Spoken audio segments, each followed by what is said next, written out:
Dear ladies and gentlemen, distinguished participants, I am pleased to address the World Urban Forum. This year we mark the 30th anniversary of Azerbaijan's membership in the United Nations. To celebrate this important occasion, a landmark event devoted to the attainment of Sustainable Development Goals in the post-pandemic and post-conflict era was organized in the liberated city of Shusha, the cultural capital of Azerbaijan, in March this year, with the participation of UN agencies. The participants of the event deliberated on the progress made by Azerbaijan in the achievement of Sustainable Development Goals, as well as how to revive the liberated territories and bring life back there. The 2030 Sustainable Development Agenda and the new Urban Agenda guide our efforts to achieve sustainable urbanization and better urban future for our cities. While preserving the historic look of capital city Baku, we have succeeded in rebuilding and modernizing its infrastructure. It is worth noting that modernization and reconstruction of Baku and other cities of Azerbaijan has exposed us to new opportunities and experiences in terms of urban development. Baku, which is considered as one of the most beautiful cities with its unique architecture, parks and boulevards, combines in harmony the historical heritage and modernity. For us, sustainable urban development has gained even more value following the patriotic war of 2020, when Azerbaijan liberated its territories from 3 decades-long Armenian occupation.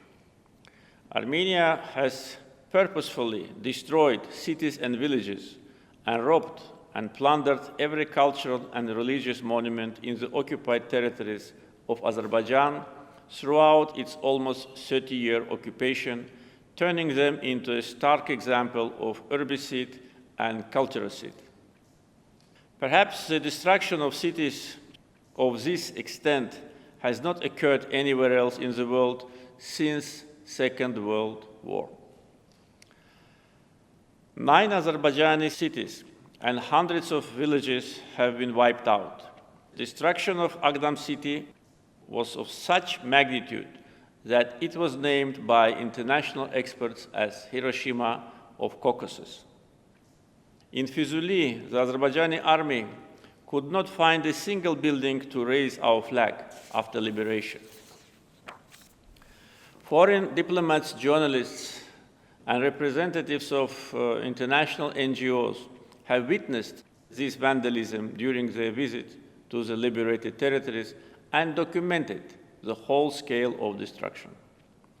Despite the 3 decades-long Armenian occupation, Azerbaijan is keen to turn the page of war, normalize the relations, and sign a peace agreement with Armenia based on mutual recognition of sovereignty and territorial integrity of each other. Azerbaijan presented 5 basic principles for peace negotiations, and Armenia accepted them. We believe that a peace agreement would turn our region into a region of peace and cooperation. Azerbaijan is currently undertaking one of the most complex and ambitious reconstruction and rehabilitation efforts in contemporary history. The process of reconstruction starts with demining.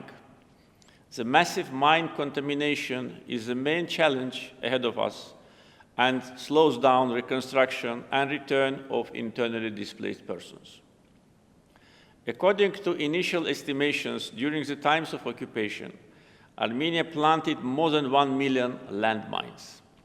Since the end of the patriotic war in November 2020, more than 220 Azerbaijani citizens were killed or severely injured as a result of landmine explosions.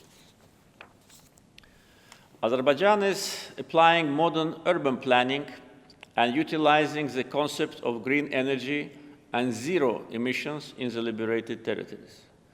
For 30 years, our internally displaced persons suffered from Armenian occupation and were deprived from their homelands. The first pilot project for the return of internally displaced persons was implemented in the village of Agali of Zengilan region. This May, first residents of the Agali village started to resettle in their homelands. Smart village Agali has become one of the most modern villages in the world now. Azerbaijan has built an airport in the liberated city of Fizuli in less than 8 months. Currently, the construction of 2 more airports is underway in the liberated cities of Zengilan and Lachin. The master plans of some of the cities in the liberated territories are ready. The master plan of Shusha is based on retaining the tremendous historical heritage of the city.